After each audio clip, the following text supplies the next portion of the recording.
Assalamualaikum warahmatullahi wabarakatuh. Welcome back to Tuple Preparations. Hari ini Tuple Preparation kita akan membahas tentang apa itu phrasing. But before we learn about what is phrasing, first of all, let's review our previous materials about Tuple Preparations. It's about sentence, ya, tentang kalimat. Pasti sudah hafal semua ya, karena setiap pertemuan kita selalu mereview materi kita itu. Yang pertama itu ada sentence. Sentence itu kalimat. Kalimat dalam bahasa Inggris ataupun bahasa Indonesia itu sama ya. Terdiri dari subjek dan predikat. Kemudian subjek itu sendiri harus berupa, kalau enggak noun ya, pronoun. Noun itu kata benda, pronoun itu kata ganti seperti he, she, it, we, they, dan lain sebagainya itu yang disebut sebagai pronoun. Kemudian predikat itu harus berupa apa? Harus berupa kata kerja, tetapi tidak semua bisa menjadi predikat ya. Tidak semua kata kerja itu bisa menjadi predikat. Yang pertama, yang kata kerja bisa menjadi predikat itu ada kata kerja bentuk pertama, yaitu kata kerja verb one atau kata kerja yang ada tambahannya SIS. Misalnya, kata kerja bentuk pertama contohnya apa? Contohnya eat, makan gitu ya. Kemudian kata kerja yang ada tambahannya SIS contohnya apa? Contohnya eats. Gitu. Sehingga itu kata kerja yang bisa menjadi predikat. Kemudian yang kedua yang bisa menjadi predikat lagi itu kata kerja bentuk kedua. Misalnya at ya, atau studied, atau cooked, atau watched, atau learned gitu. Kata kerja bentuk kedua itu juga bisa menjadi predicate. Kemudian yang ketiga, jika ada auxiliary diikuti kata kerja atau to be yang diikuti kata kerja bentuk ketiga atau nanti dalam passive sentence. Auxiliary itu apa aja? Auxiliary itu ada do, did, does, kemudian ada was, were, kemudian ada is, am, are, itu auxiliary, tahu ya? Jadi kalau ada penanda-penanda seperti itu bisa dikategorikan sebagai predicates. Kemudian yang tidak bisa menjadi predikat apa aja? Kita bisa lihat di sini yang tidak bisa menjadi predikat itu kata kerja bentuk ketiga yang dia berdiri sendiri. Kalau yang ini kan masih ada to be-nya sehingga bisa jadi predikat. Tapi kalau benar-benar berdiri sendiri tanpa to be, tanpa auxiliary, jadi tidak bisa menjadi predikat. Kemudian kata kerja verb ing yang berdiri sendiri itu juga tidak bisa menjadi predikat. Kemudian kalau ada kata to yang diikuti kata kerja bentuk pertama, itu juga tidak bisa menjadi predikat. Jadi misal to study itu tidak bisa menjadi predikat ya. Tapi kalau hanya study saja atau verb satu saja itu masih bisa menjadi predikat. Tapi kalau sudah ada imbuhannya to study itu tidak bisa menjadi predikat. Oke, go on. Kemudian kita juga sudah belajar tentang conjunctions. Conjunction kemarin kita tahu ada dua jenis, yaitu kita bedakan menjadi plain voice dan slight plain voice. Plain voice itu hanya singkatan saja. Singkatan dari apa? Singkatan dari for, and, nor, but, or, yet, dan so. Kemudian yang selain plain voice itu sebenarnya ada banyak sekali ya, tapi di sini saya hanya menuliskan beberapa, dan ada yang saya bold atau saya hitamkan, yaitu which, who, that, itu artinya dalam bahasa Inggris yang. Jadi ketika kita mau mentranslate kalimat, kemudian ada kata yang-nya, itu kita bisa pakai which, who, atau that. Ya. Kenapa kita harus membedakan menjadi dua jenis? Kenapa dibedakan? Kenapa nggak dicampur aja? Kan mereka sama-sama conjunction. Oke, uh, kita sudah membahas bahwa kenapa dibedakan karena letaknya berbeda. Kalau plain voice itu selalu di tengah, kalau yang selain plain voice itu bisa di tengah, bisa di awal kalimat. Jadi letaknya plain voice di tengah kalimat. Kalau yang selain plain voice bisa diletakkan di depan ataupun di tengah kalimat seperti itu ya. Kemudian kita juga sudah belajar tentang what is inversion. Inversion itu apa?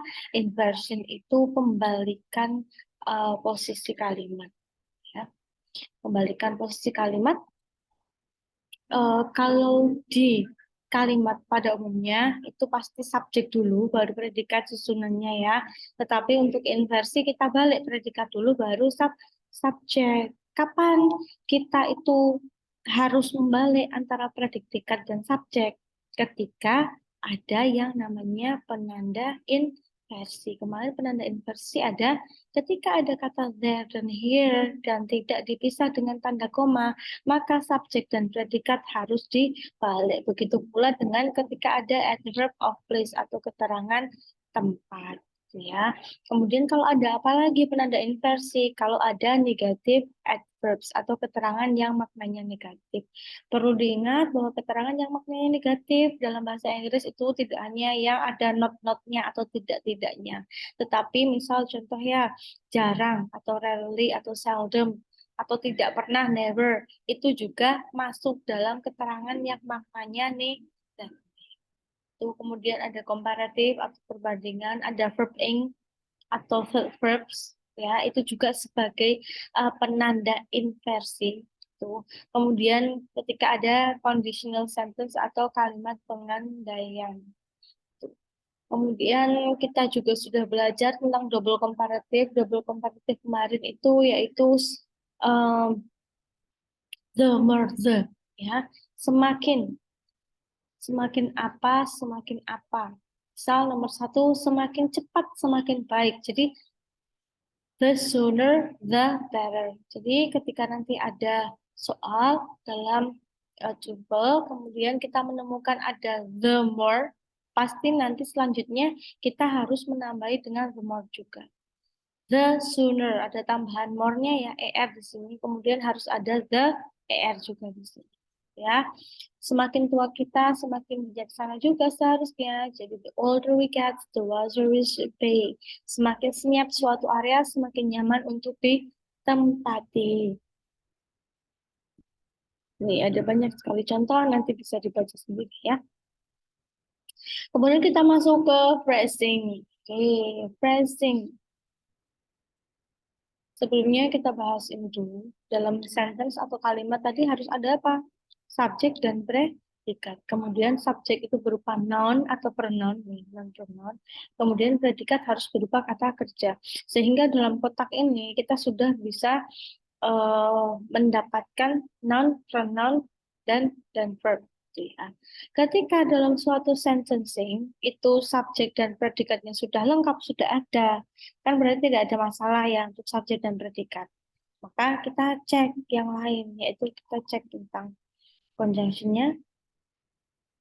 Di sini conjunction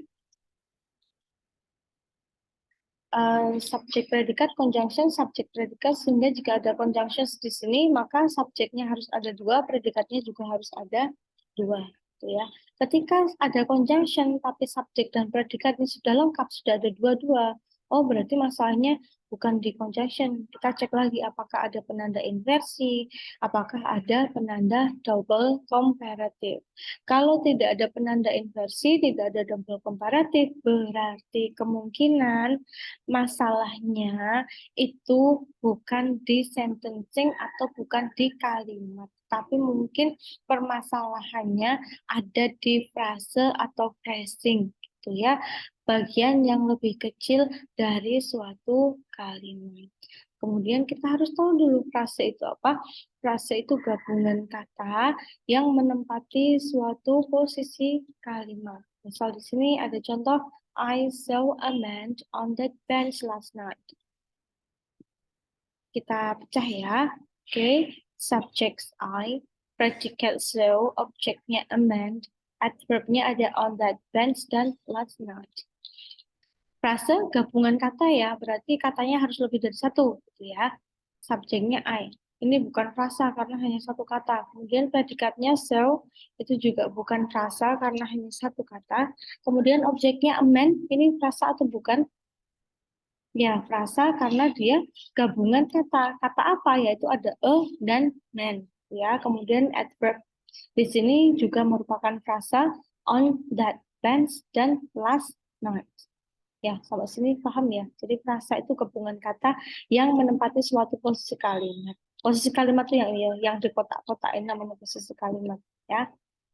Kemudian kalau dalam bahasa Indonesia ya, frase itu yang pertama mau kita bahas itu tentang frase adjektif. Kalau dalam bahasa Indonesia, adjektif itu terletak di belakang kata benda. Misal rumah yang besar. Itu berarti kita menyebutkan rumah dulu, baru yang besar. Tetapi kalau dalam bahasa Inggris, adjektif itu terletak di sebelum kata benda. Sehingga rumah yang besar itu bukan house big, tapi big, big house. Itu sampai sini paham ya. Itu kemudian adjektif turun lagi ada adjective determiner, dia selalu butuh noun atau kata benda. Contohnya the, a, dan an atau artikel di sini ya namanya dalam bahasa Inggris. The, a, dan an selalu butuh kata benda. Kenapa?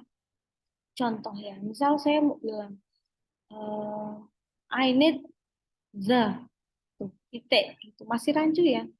Harusnya kan setelah the harus ada kata benda. Misal I need the pen, I need the laptop, I need the table, I need the pencil. Ya, jadi the an itu harus disertai dengan kata benda atau nouns. Oh, jadi determiner the an itu masuk ke adjektif. Iya, tuh. Kemudian jauh dekatnya ada that, those, this, dan this. Ya, ini bacanya this, ini bacanya this. Jadi beda ya. Itu satu. Kalau menunjukkan itu satu, yang ditunjuk satu. Ini those itu yang ditunjuk lebih dari satu. This itu ini satu benda. Kemudian kalau this itu ini, tapi bendanya lebih dari satu. Diingat-ingat. Kemudian kepemilikan ada my, your, their, our, her, his, its, the words, Darwin's, dan lain sebagainya. Pokoknya yang menunjukkan kepemilikan itu juga masuk sebagai adjective. Kemudian nomor ordinal number dan cardinal number. Kalau ordinal number itu yang urutan. Urutan itu ya urutan pertama, kedua, ketiga gitu ya. Atau dalam bahasa Inggris kita biasanya first, second, third, next, last, 11th, 20th, dan lain sebagainya. Itu urutan atau ordinal number. Kalau cardinal number itu yang jumlah. Jumlahnya berapa? 1, 2, 3. Dapat ya? 1, 2, 3, 4, 5. Gitu. Kemudian kalau kita mau menyebutkan yang lain, itu bisa ada other, another, the others. Kemudian deskriptif atau epithet. Dia bisa adjektif tanpa noun bisa. Ada 1, 2, sampai 8 ya. Yang pertama itu ada quality atau karakter. Itu ada epic, expensive, famous, kind. Atau di sini biasa kita juga nyebut opinion. Itu ya, opinion. Atau opini. Gitu. Misal expensive, mahal. Bisa saja menurut opini orang itu mahal, menurut opini saya itu nggak mahal, gitu kan, itu bisa. Kemudian yang nomor 2, size, gigantic, large. Kemudian ada age, umur, kemudian ada participle-nya, kemudian shapes, colors, origins, sama materials. Miss, ini buat apa? Kenapa diurutkan seperti ini? Untuk apa? Nah, kalau ada yang bertanya seperti itu untuk ketika kita mau menyebutkan dalam suatu kalimat dan ada adjektif lebih dari satu. Ya, misal pulpen merah kecil, gitu. Pulpen merah kecil, gitu. Nah, itu kan adjektifnya ada merah dan kecil. Nah, itu kita menyebutkannya merah dulu atau kecil dulu. Ya, kita urutkan dari sini. Size dulu ya, berarti kecil dulu, baru merah. Itu berarti small, red, pen. Seperti itu. Jadi untuk mengurutkan adjektif di dalam suatu kalimat, ketika adjektifnya lebih dari satu, itu kita pakainya ini urutan. Ya. Kemudian ada yang namanya noun adjunct.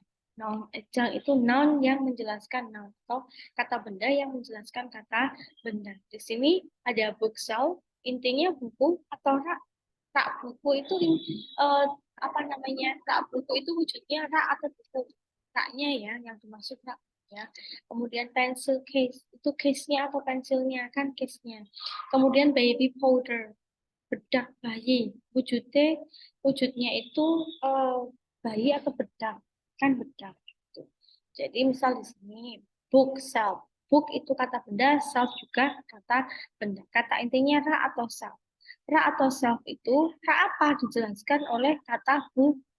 Buku kata benda juga sehingga book self itu noun ejang, noun yang menjelaskan noun. Ya, sama dengan gerund. Gerund itu kata kerja yang berfungsi sebagai kata benda. Misal di sini ada running shoes, sepatu lari. Running itu sebenarnya kata kerja kan berlari. Cuman dalam konteks ini running shoes sepatu lari, apakah dia melakukan aktivitas berlari? Kan tidak.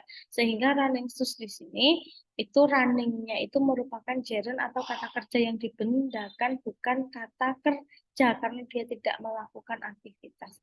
Sama dengan washing machine dan dining table juga sama seperti itu. Oke, langsung ke contohnya. Nomor 1. Ya. Social crusade around Elizabeth Williams. Itu seperti biasa ketika mengerjakan soal TOEFL, we have to look for the subjects and predicate. Ada subjek, ada predikat dulu, yaitu Rose. Kemudian ada subjek, yaitu social crusade. Ya, berarti untuk sentence, untuk kalimat sudah lengkap ya. Kan ada kalimat, ada subjek, ada predikat. Lalu kemudian titik-titiknya itu diisi apa? Kan tidak mungkin kita mengisi subjek lagi dan predikat. Itu nanti double. Kecuali ada conjunction. Kalau ada conjunction baru kita bisa isi subjek dan predikat lagi seperti itu. Kita cari titik-titiknya ada di sini, ada di depan subjek gitu. Yang bisa menjelaskan subjek itu kata sifat. A, B, C, D yang merupakan kata sifat yang mana? A, B, C, D yang merupakan kata sifat yaitu hanya yang A atau no. No itu sama dengan zero atau nol. Tadi yang termasuk kata sifat atau adjektif kan salah satunya yang cardinal number tadi 1, 2, 3 tadi kan. Sehingga di sini yang merupakan adjektif itu yang A.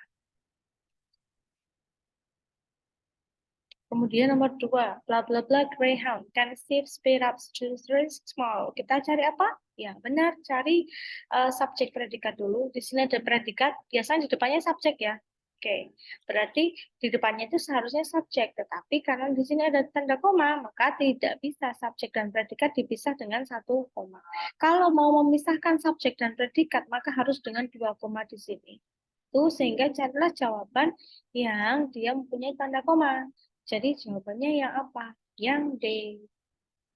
Kemudian, oke. Touch is will or part that. Can you? Kita cari dulu predikat, subjek. Berarti dalam konteks kalimat, dia sudah benar. Iya, sudah benar. Tidak ada yang kurang. Kalimatnya sudah komplit. Ada subjek dan predikat. Lalu yang titik-titik ini diisi apa?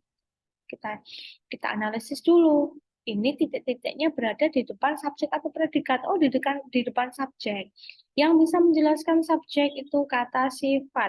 A, B, C, D yang merupakan kata sifat yaitu yang A, E, tadi E, and, tadi kan masuk ke dalam kata sifat. Oh, ternyata di sini ada conjunction. Kalau ada conjunction, harusnya ada subjek dan harus ada predikat lagi. Ya. Jadi tetap kita mencarinya di sini yang menjelaskan subjek. Jadi kita cari adjektif. A, B, C, D yang adjektif hanya yang A. Nomor 4, tidak usah diartikan, nggak apa-apa. Yang penting kita tahu ada subjek predikat nggak. Oh, ada predikat, ada subjek, ada conjunction. Kalau ada conjunction harusnya ada subjek predikat lagi. Yang mana ya? Oh, yang itu, Yoming, men. Subjek, kemudian verb sebagai predikat. Titik-titik terletak di depan subjek. Yang bisa menjelaskan subjek yaitu adjektif A, B, C, D yang merupakan adjektif yang mana? Yang A. Itu ya. Semoga sampai sini sudah agak-agak lebih paham ya. Kemudian cari nomor 5, cari predikat dan subjek.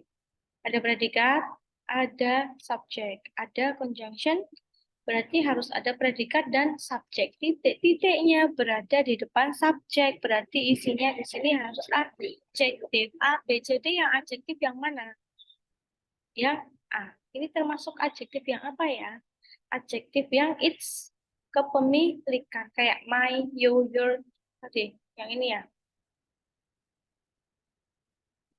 yang saya masuk ke yang tadi ya, di my, your, there, are, his, its itu ternyata masuk ke namanya determiners dan dia masuk ke dalam jenis adjektif. Paham ya?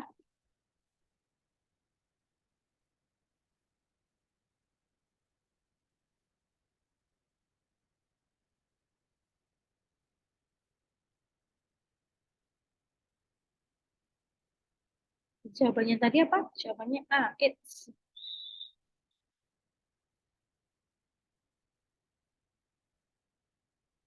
Historically. Oke, di sini ada predikat, ada subjek, titik-titiknya berada di depan subjek. Oke, titik-titiknya berada di depan subjek ya. Walaupun ini ada conjunction, tapi pasti ada, oh sudah ada subjek dan predikat.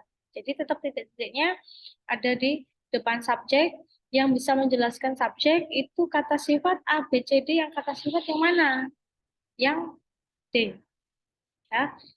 Sampai sini sudah bisa dipahami. Silakan nomor 7 sampai selesai. Silakan dikerjakan ya latihan mandiri.